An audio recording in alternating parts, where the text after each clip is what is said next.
Hi folks, how's it going? Welcome to another video, and it's time for another My Thoughts On. It's been quite a while since I did a My Thoughts On.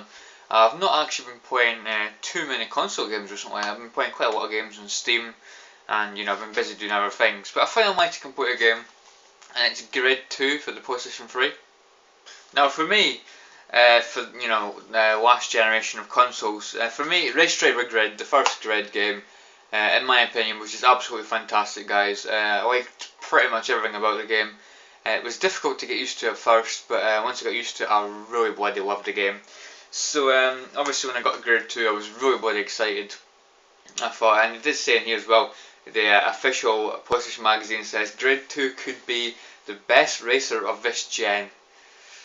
Nah, I'm afraid not. It's a good game, guys. It is a good game. I would recommend it if you obviously like your racing games. If you like Grid 1, you'd probably like Grid 2. But for me, Grid 1 is definitely the better game as far as I'm concerned. In this, they went back to they went to single racing rather than racing as a team, which for me was one of the disappointing things about the game. I mean, in Grid, Race Driver Grid, the first Grid, that was like the one of the main things I liked about the first Grid. Was the fact that you're racing in a team. You can pick your teammate from the list of available drivers, and basically, depending on where they're from, whether they're from Scotland, England, they'll have that accent. They'll talk to you during the races and stuff in a Scottish accent, or an English accent, or an Irish accent.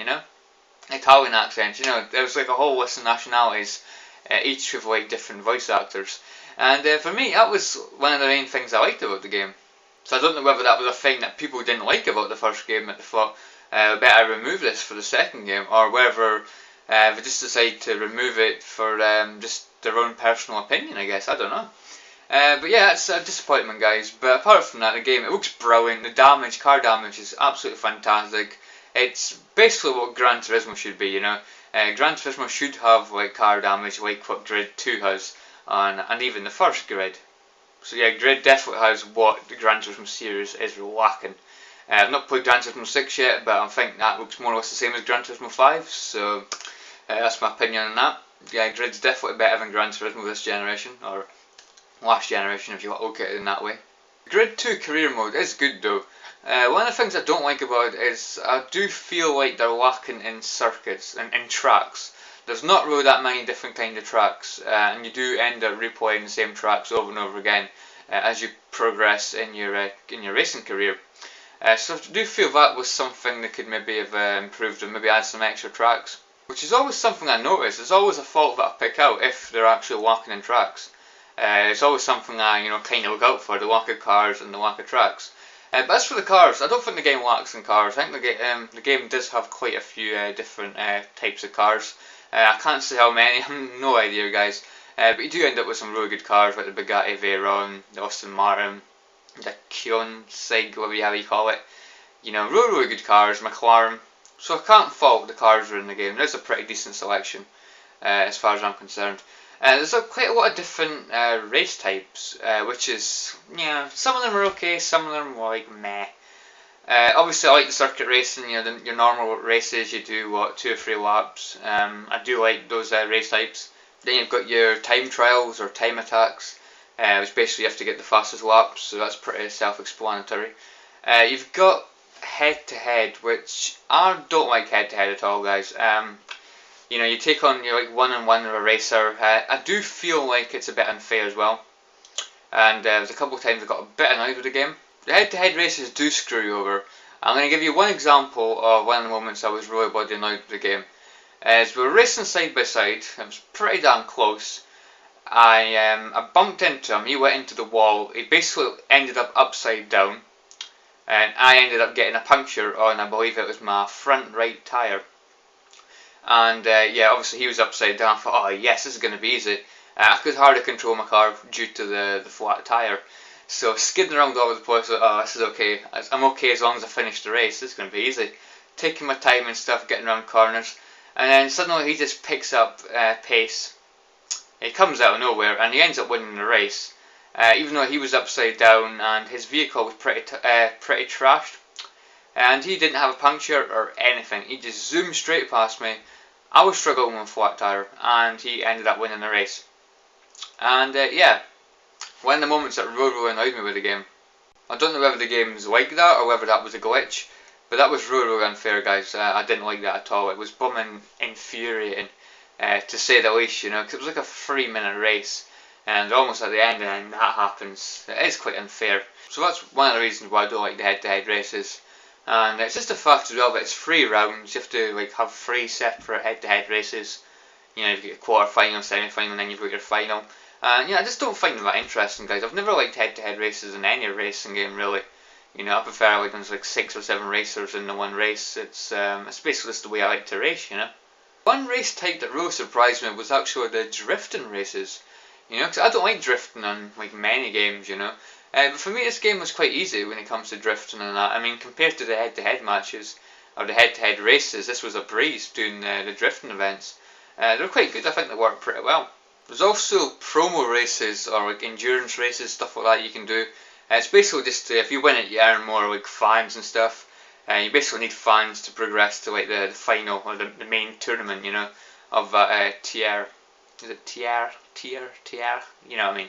So the endurances, they're alright. I'm not a huge fan. They pick the vehicle for you, whether it's an Aston Martin or what. They choose the vehicle, and it's like 4 minutes, 5 minutes, 6 minutes, or 7 minutes. I think at the end of the game it was like 7 minutes.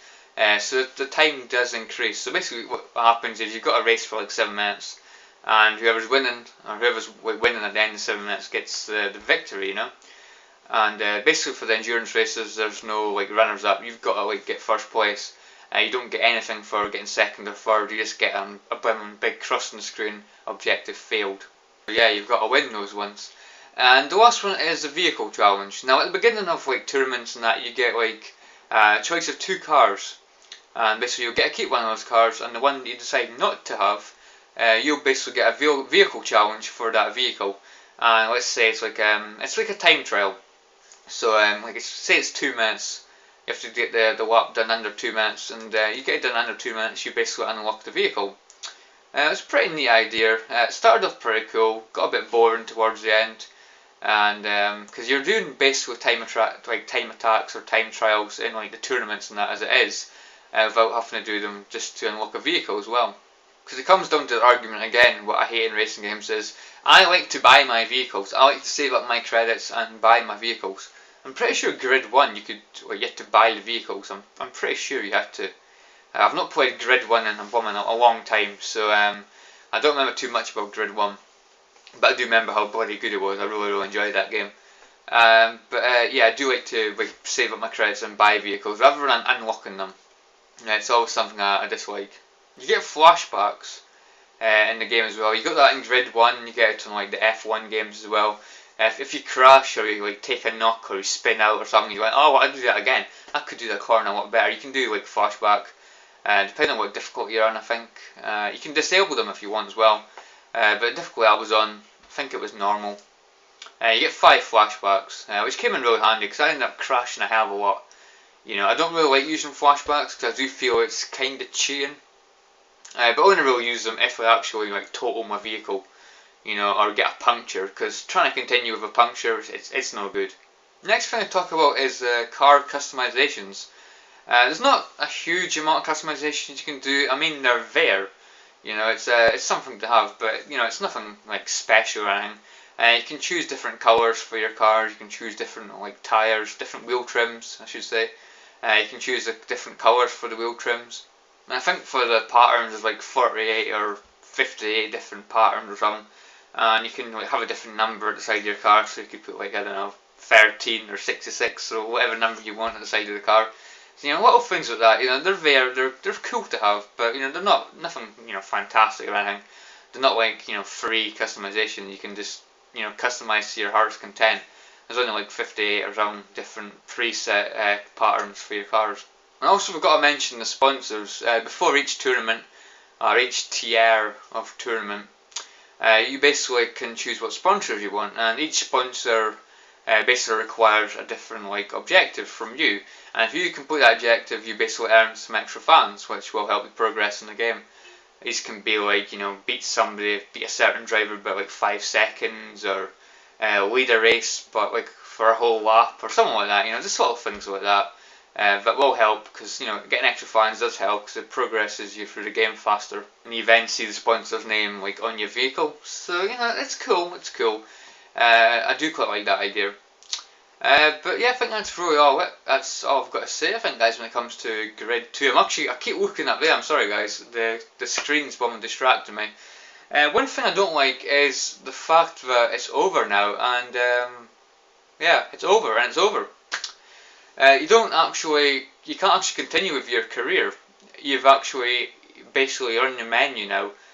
Career mode's disappeared, there's custom event, there's split screen, there's timeline. I don't think timeline will be like replays, will it? You can replay a tournament.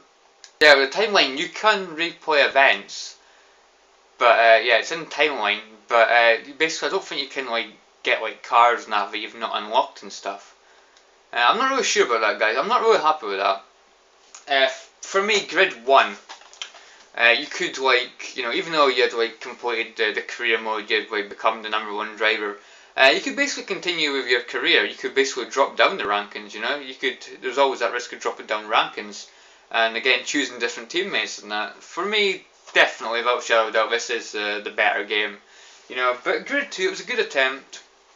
I enjoyed it. It just got a few things in it that they've removed in this game that they had in the first game that kind of annoyed me, like I say, the league tables and like the teammate stuff you can have in your team.